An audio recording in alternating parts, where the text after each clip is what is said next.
बिस्मिल्लाहिर्रहमानिर्रहीम। अस्सलाम वालेकुम नाज़रीन, मेरा नाम सरवत वलीम है। उम्मीद है आप तमाम लोग बखैरियत होंगे। जिस वक्त मैं ये व्लॉग बना रही हूँ इस वक्त नैब के prosecutor general Islamabad high court के 2 रुकनी बेंच के सामने होम्योपैथिक किस्म के दलाइल दे रहे हैं। 26 अक्टूबर की तारीख आज भी 26 अक्टूबर है। मियां नवाज शरीफ साहब के लिए जो तारीख है वो हमेशा से अहम रही है। अगर कहें कि 26 उनका लकी नंबर है तो इसमें कोई मुज़ाहिका नहीं होगा। मैं आप लोगों के सामने कुछ डिटेल रखूंगी। पंजाब के जंग तो जारी है मगर मरकज़ की जंग भी जारी है। इसहाक डार साहब ने गुज़श्ता रोज़ ये स्टेटमेंट क्यों दी कि उनके ख्वाहिश है कि शहबाज शरीफ साहब जो हैं वो अपनी खिदमात मरकज़ में अदा करें हुकूमत बनने के बाद।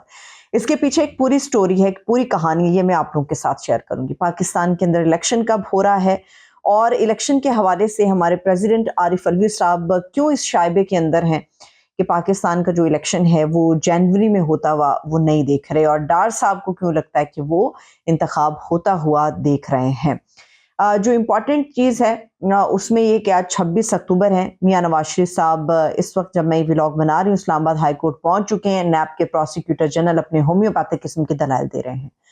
उनके दलाइल के हवाले से बात करेंगे मगर 26 अक्टूबर की ज़रा तारीख मैं आप लोगों के सामने रख दूँ।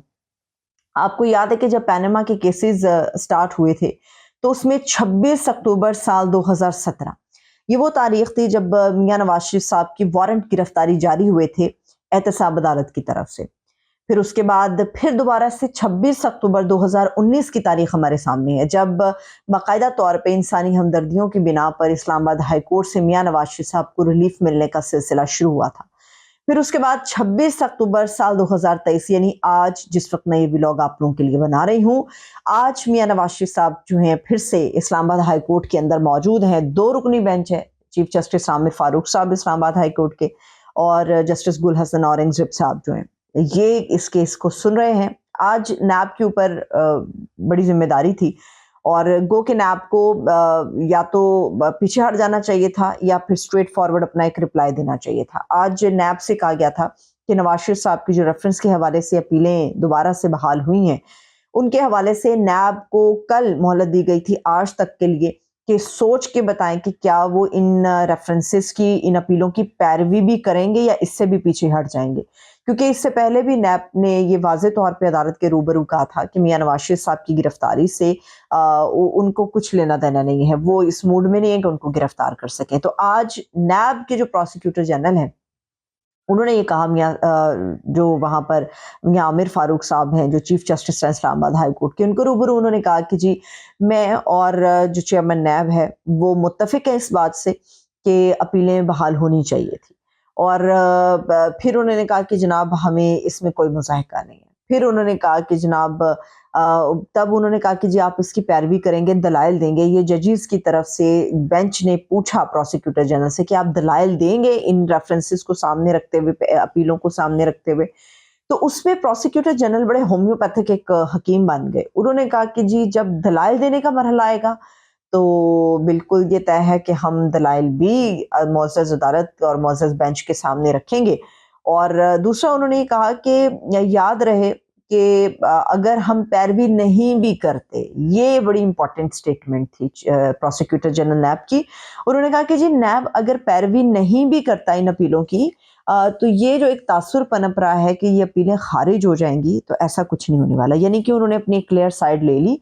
आज कल नहीं, परसों नहीं, चंद दिनों के बाद या चंद हफ्तों के बाद हम ये देखेंगे कि नैब जो है इन अपीलों की पैरवी भी नहीं करेगा। जो इस वक्त उनके होम्योपैथिक दलाइल से उनका जो मूड है वो नजर आया है। याद रहे कि अल अजीजिया और एवन फील्ड की रेफरेंसेस की अपीलें हैं जिसमें अल अजीजिया से अगर नैब इन अपीलों की पैरवी नहीं करता तो अल अजीजिया में नवाज शरीफ साहब को 7 साल कैद और 10 साल की नाअहली थी, ये सजा दी गई थी। और जहां तक एवन फील्ड का ताल्लुक है तो नवाज शरीफ साहब को इसमें जो था वो 10 साल कैद थी और 80 लाख पाउंड जुर्माना नवाज शरीफ साहब को आयद किया गया था। और अगर नैब इन अपीलों की पैरवी नहीं करता तो फिर जाहिर सी बात है नवाज शरीफ साहब के लिए ये हनीमून पीरियड होगा जब तक कि पाकिस्तान में इलेक्शन नहीं हो जाते। अब ये इलेक्शन का मामला है।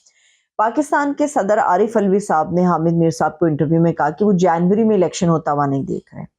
इसहाक डार साहब ने उनके ऊपर रिएक्ट किया, उन्होंने कहा जी मैं देख रहा हूँ इलेक्शन, मगर इसहाक डार साहब ने कहीं भी जनवरी के महीने का नाम नहीं लिया।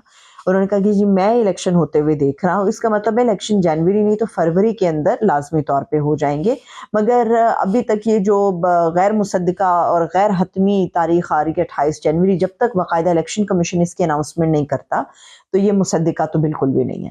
تو اس کے بعد اس وقت جو صورتحال ہے اس میں الیکشن اگر ہو جاتے ہیں تو اسحاق ڈار صاحب نے اس کے اوپر اپنا پوائنٹ دیا، انہوں نے کہا کہ جی میں چاہتا ہوں کہ جو الیکشن ہو اس کے بعد جب ہماری حکومت بنے تو شہباز شریف صاحب جو ہیں وہ مرکز کے اندر پرفارم کریں، اس کے پیچھے ایک سٹوری ہے۔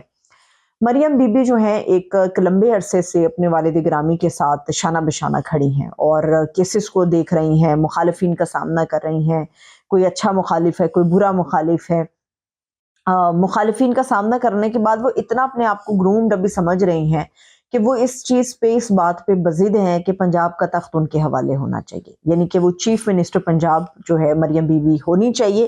اگر وہ چیف منسٹر پنجاب ہوں گی تو شہباز شریف صاحب کیا کریں گے؟ اب شہباز شریف صاحب کو کہیں نہ کہیں بڑے بھائی کو باؤ جی نے اکوموڈیٹ کرنا ہے، تو ایسی صورت میں شہباز شریف صاحب کے لیے پہلے سے پوری گراؤنڈ تیار کی جا رہی ہے کہ شہباز شریف صاحب مرکز کے اندر اپنی جو خدمات ہیں ان کو سر انجام دیں گے۔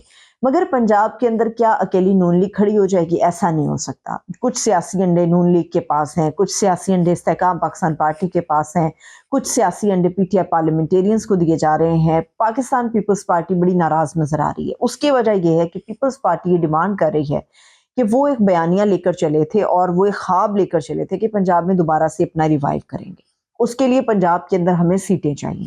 نون لیگ جو سامنے آ رہی ہیں چیزیں، نون لیگ اس میں چاہتی ہے کہ 20 سے 30 سیٹیں ہیں جو کہ دی جا سکتی ہیں پیپلز پارٹی کو، مگر پیپلز پارٹی کی ڈیمانڈ یہ ہے کہ ہمیں تقریباً 40-50 کے قریب سیٹیں جو ہیں وہ ملنی چاہیے تاکہ ہماری ایک نمائندگی ہو وہاں پہ۔ تو پنجاب کے اندر تو یہ بات طے ہے، آج کل پرسوں جب بھی پاکستان کے اندر الیکشن ہوگا جمہوری طور پہ تو پنجاب کے اندر مخلوط حکومت ہمیں نظر آئے گی، صرف اکیلی مریم بی بی اس پورے تخت کو انجوائے نہیں کر سکیں گی۔ جہاں تک بات رہے گی حمزہ کی، تو حمزہ کو بھی پنجاب کی حد تک مریم بی بی کے ساتھ اسسٹ کے طور پہ رکھ دیا جائے گا تاکہ وہ اس کو اسسٹ کر سکے، کیونکہ جتنی روٹس تک حمزہ شہباز کی اپروچ ہے، مریم بی بی ان جگہوں پہ، ان لوگوں کے ساتھ، ان تھڑوں پہ، ان چوک چراہوں پہ وہ اپنی اپروچ نہیں رکھتی۔ حمزہ شہباز جو ہیں وہ روٹس تک، وہ اندر جڑوں تک ہے پنجاب کے، اور وہ اس کی جڑوں تک کو جانتے ہیں، تو اسی لیے حمزہ شہباز اور مریم بی بی کو پنجاب کی حد تک رکھا جائے گا کہ مخلوط حکومت کے ساتھ، اور جو مرکز ہے اس کا ابھی تک کا جو پلان ہے وہ میاں نواز شریف صاحب ہوں گے اور شہباز شریف صاحب کو اپنا کوئی رول پلے کرنا ہوگا۔ اب بات رہ گئی ہے، اس وقت پاکستان تحریک انصاف اور عارف الوی صاحب جو ہیں وہ آمنے سامنے آ چکے ہیں۔ ڈاکٹر یاسمین نے بھی بہت بڑا چیلنج دے دیا میاں نواز شریف صاحب کو، انہوں نے کہا کہ جی آپ آئیں اور میرے مد مقابل الیکشن لڑے۔ ہونا تو یہ چاہیے کہ نواز شریف صاحب جتنے خود کو ایک پاپولر لیڈر کے طور پہ دیکھتے ہیں، یا نون لیگ ان کو جو ایک منڈیلا کے طور پہ دیکھ رہی ہے، ہونا تو یہ چاہیے کہ یہ چھوٹے موٹے لوگ اگر وہ سمجھتے ہیں کہ یہ چھوٹے موٹے لوگ ہیں تو ان کے ساتھ ایک چیلنج ہو جانا چاہیے، کیونکہ ڈاکٹر یاسمین راشد کوئی اس کو تسلیم کرے یا نہ کرے، ان کی ایک بہت بڑی اپروچ ہے، لاہور شہر کے اندر لوگ ان کا بڑا پسند کرتے ہیں، ان کے خدمات کو سراہتے ہیں جو انہوں نے پنجاب کے لوگوں کے لیے، لاہور کے لوگوں کے لیے کی ہیں۔ اب عارف الوی صاحب جو ہیں وہ بھی اپنے لیے ایک راستہ دیکھ رہے ہیں، کیونکہ عمران خان صاحب نے واضح طور پہ کہہ دیا کہ نہ میں انہیں اپنا کارکن سمجھتا ہوں، نہ دوست سمجھتا ہوں، نہ ورکر سمجھتا، کچھ نہیں میں ان کو سمجھتا۔ اب عارف الوی صاحب جو ہیں وقتی طور پہ تو عمران خان صاحب کے ساتھ انہوں نے اپنی اسٹیٹمنٹ کا ظاہر کر دیا ہے، اپنے پیار محبت، اپنا خلوص ظاہر کر دیا ہے، مگر یاد رہے کہ عارف الوی صاحب جیسے ہی ایوان صدر سے نکلیں گے تو وہ پھر کسی اور سیاسی جماعت کی امبریلا تلے آئیں گے، اور غالباً کبھی امکان ہے، جتنی وہ آج کل تعریفیں کر رہے ہیں پاکستان پیپلز پارٹی کی، زرداری صاحب کی یا ان کی جمہوری جدوجہد کی، تو ایسا لگتا ہے کہ پاکستان پیپلز پارٹی کی امبریلا کے نیچے وہ جانے کے خواہش مند ہے۔ یہ سوال اپنی جگہ رہے گا کہ کیا پیپلز پارٹی بھی انہیں اپنی سیاسی امبریلا کے نیچے لانا چاہ رہی ہے یا نہیں چاہ رہی، یہ تو ابھی وقت ہی بتائے گا۔ مجھے اجازت دیجیے، اپنا خیال رکھیں، خدا حافظ۔